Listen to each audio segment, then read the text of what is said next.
The inheritance came quietly, wrapped in old paperwork and legal language that didn't feel real at first. It arrived after the passing of a distant relative I barely knew, someone who had lived a private, almost forgotten life on the edge of a rural development.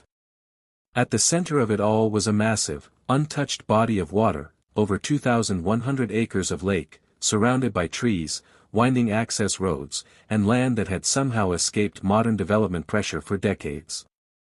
At first, I assumed there had been a mistake. People don't just inherit lakes. They inherit houses, money, maybe a few acres of land.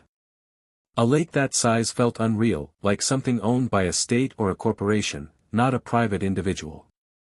But the documents were clear. Century-old deeds, water rights filings, and land surveys all traced ownership directly to my family line.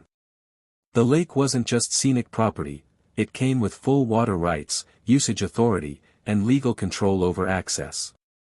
The lake sat adjacent to a newer suburban development run by a homeowners association.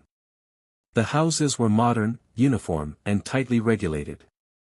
Perfect lawns, identical mailboxes, strict rules. The development marketed itself as lake-adjacent luxury living, using views and proximity to the water as its biggest selling point. What buyers weren't told, what the HOA itself seemed to forget, was that the lake was never theirs. In the weeks following the inheritance, I spent time reviewing documents and walking the land. I didn't make any announcements. I didn't change anything. I simply observed. Boats from the HOA community regularly entered the water. Kayakers launched from unofficial access points. HOA-branded maintenance crews trimmed vegetation near the shoreline, acting as if the lake were a shared amenity. That's when I realized the problem had already been brewing long before I arrived. The HOA had operated for years under the assumption that control came with proximity.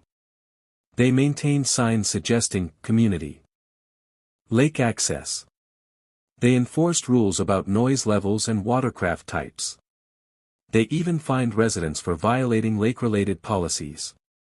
No one had ever seriously challenged them because no one knew the lake wasn't part of the HOA's authority. Everything changed the moment ownership officially transferred. The first contact came as a formal letter, not a conversation. The HOA board introduced themselves, congratulated me on the inheritance, and immediately outlined expectations.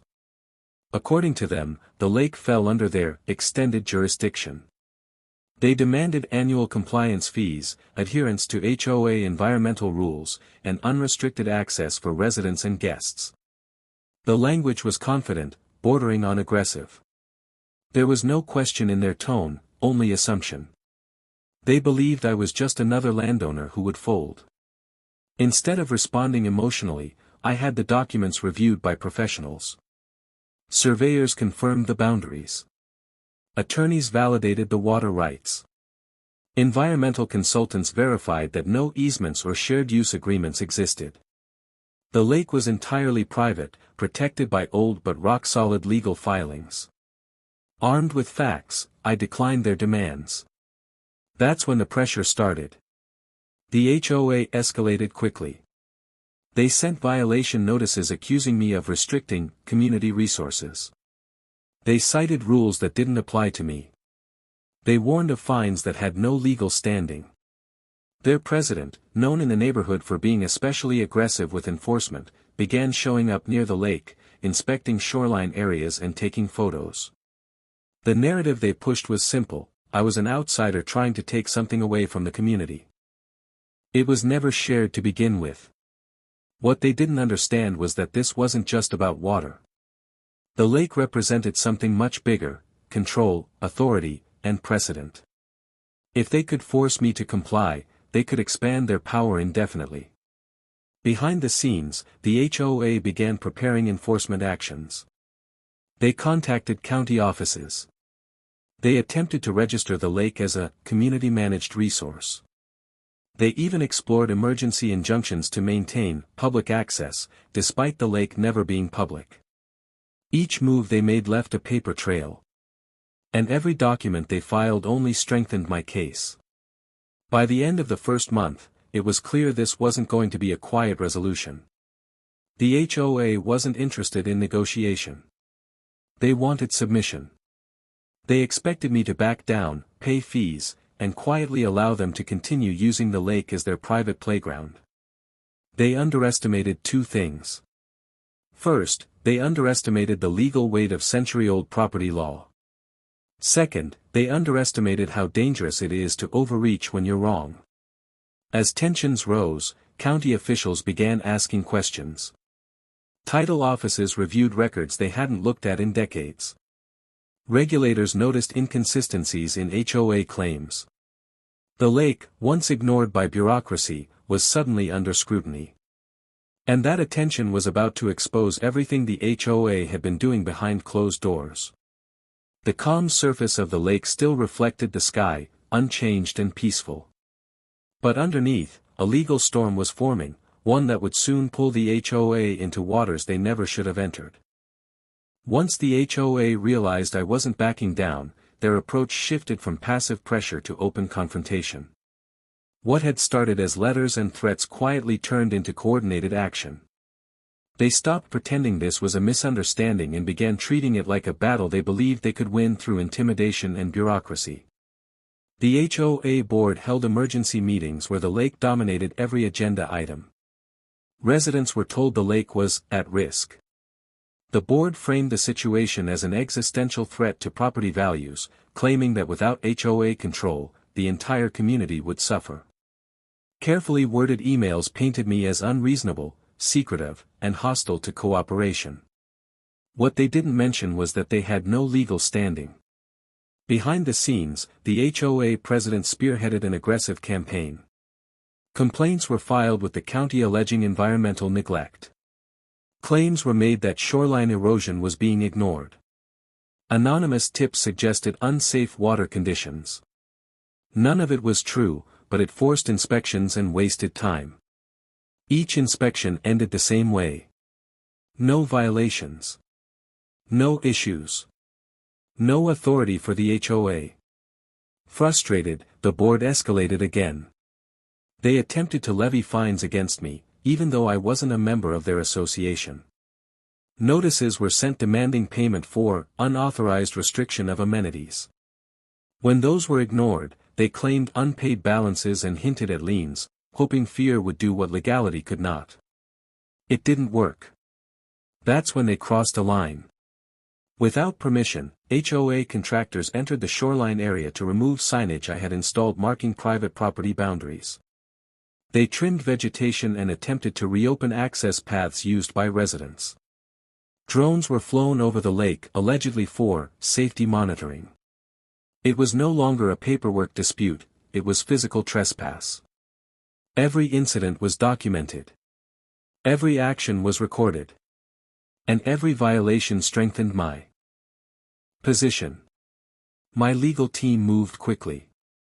Cease and desist letters were issued. Trespass warnings were formally filed. County offices were notified that the HOA was misrepresenting authority and interfering with private water rights. Suddenly, the tone from officials changed. What had once been routine complaints now looked like organized abuse of process.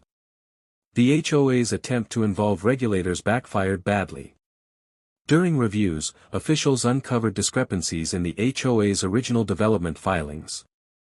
Promotional materials had implied lake access that was never legally secured. Residents had paid premiums based on assumptions the HOA had encouraged but never verified. Easements that were referenced in marketing documents didn't exist in county records. That discovery opened a much larger investigation. As regulators dug deeper, they found the HOA had been collecting lake maintenance fees for years. Money supposedly allocated for a resource they never owned. Funds had been spent on shoreline work, signage, and enforcement patrols without permission. It wasn't just overreach, it was misuse of authority. Residents started asking questions.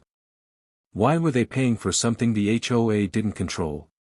Why had no one ever shown proof of ownership? Why was the board so desperate to silence opposition? The HOA leadership responded with more pressure instead of transparency. They doubled down, issuing statements blaming me for confusion and community disruption. They warned residents that losing lake access would be my fault, not theirs. But the narrative was slipping. Independent title reports circulated among homeowners. Screenshots of county records spread online. The truth became impossible to hide. The lake had never belonged to the HOA, and their control had always been an illusion enforced by confidence and silence. As panic set in, the board attempted a last-ditch move. They filed for an injunction claiming the lake served a public benefit and should remain accessible under implied use doctrines. It was a desperate argument, built on assumptions rather than law. The court didn't take it seriously. Instead, the judge questioned why the HOA had never verified ownership before asserting control. Why residents had been charged fees without clear authority. Why enforcement actions had been taken on property outside their jurisdiction. Those questions didn't just weaken the HOA's case, they exposed them. What had started as an inheritance dispute was now turning into something much larger. Regulatory scrutiny expanded. Financial records were requested. Board decisions were reviewed. The HOA's entire operation was suddenly under a microscope. And they had a lot to hide. The community atmosphere changed almost overnight.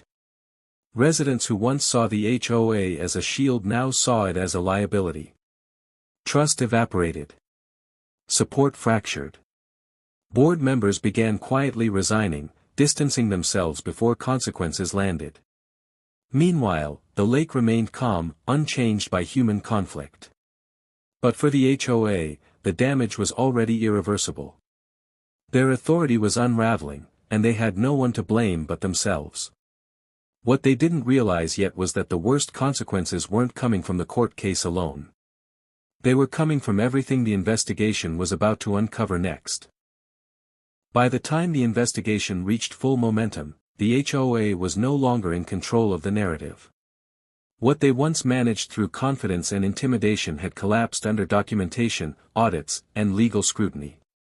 The board's attempts to appear unified faded as records revealed years of misrepresentation, unchecked authority, and financial misconduct. Regulators uncovered that the HOA had collected lake-related fees for nearly a decade without legal entitlement. Those funds were not insignificant. Residents had paid premiums for access, maintenance, and exclusive amenities that were never guaranteed. Marketing brochures, welcome packets, and official communications had all implied ownership or control that never existed. The deception wasn't accidental. Internal emails showed that at least some board members had been aware of the uncertainty surrounding lake ownership. Instead of clarifying it, they chose silence. They relied on the assumption that no one would ever challenge them. That assumption had carried them for years, until it didn't. As audits expanded, financial irregularities surfaced. Money allocated for lake maintenance had been redirected into unrelated HOA projects. Vendor contracts had been approved without proper oversight. Some contractors billed for work on land the HOA never owned, exposing both sides to liability. The legal consequences escalated quickly. The injunction attempt failed outright, and the judge issued a ruling affirming my exclusive ownership and water rights. The court explicitly stated that the HOA had no authority over the lake, its shoreline, or its access points. Any further interference would result in severe penalties. But the ruling was only the beginning. Mistakes they didn't create. Trust was gone. Within weeks, the HOA president resigned under pressure. Other board members followed.